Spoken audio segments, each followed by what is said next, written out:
Royal tech bus ஸ்டாண்டுடன் இணைந்திருக்கும் நண்பர்கள் அனைவரையும் இன்றைய காணொலிக்கு அன்புடன் வரவேற்றுக் கொள்கிறேன். இன்றைய காணொலியினூடாக வைஃபை ரவுட்டரை கேபிள் இல்லாமல் எப்படி கம்ப்யூட்டருக்கு கனெக்ட் பண்ணலாம் என்பதை பற்றி பார்ப்போம்.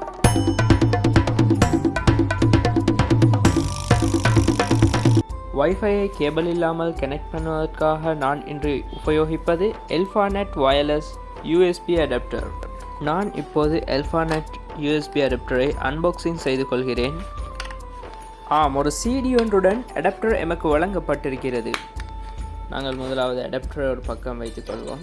CDயை பற்றி பார்ப்போம். விண்டோஸ் 7க்கு மேற்பட்ட கம்ப்யூட்டர்களுக்கு இந்த CD பிரயோஜனமற்றதாக இருக்கும். ஏனென்றால் அதற்கு தானாகவே இந்த வைஃபை அடாப்டர் கனெக்ட் ஆகக்கூடிய தன்மை இருக்கின்றது. இப்போது விண்டோஸ் 7க்கு மேற்பட்ட விண்டோஸ்களை அனைவரும் பாவிப்பதால் நாங்கள் அந்த CDயை பற்றி பார்த்து காலத்தை வீணாக்க தேவையில்லை. அடாப்டரை பற்றி பார்ப்போம்.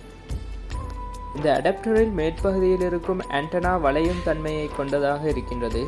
இப்போது கம்ப்யூட்டருக்கு எப்படி அடாப்டரை கனெக்ட் பண்ணுவது என்பதை பற்றி பார்க்கலாம். இடத்திற்கு ஏற்றாற்போல் இந்த அடாப்டரின் ஆண்டனாவை உங்களுக்கு திருப்பிக் கொள்ளலாம். இப்போது பார்ப்போம் கம்ப்யூட்டருக்கு RJ45 கேபிள் இல்லாமல் வைஃபை கனெக்ட் ஆகின்றதா என்பதை பற்றி.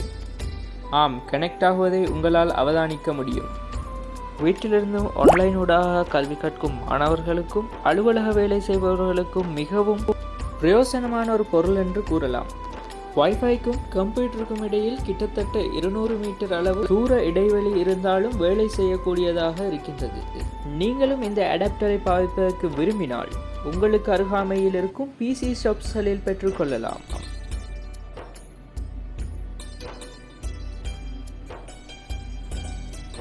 இந்த வீடியோ பிடிச்சிருந்தால் லைக் பண்ணுங்க, ஷேர் பண்ணுங்க, கமெண்ட் பண்ணுங்க. நாங்கள் அப்லோட் செய்யும் வீடியோக்களை உடனுக்குடன் உங்களிடம் கொண்டு வந்து கொள்ள எமது சேனலை சப்ஸ்கிரைப் செய்து பெல் ஐக்கனை கிளிக் செய்து வைத்துக் கொள்ளுங்கள்.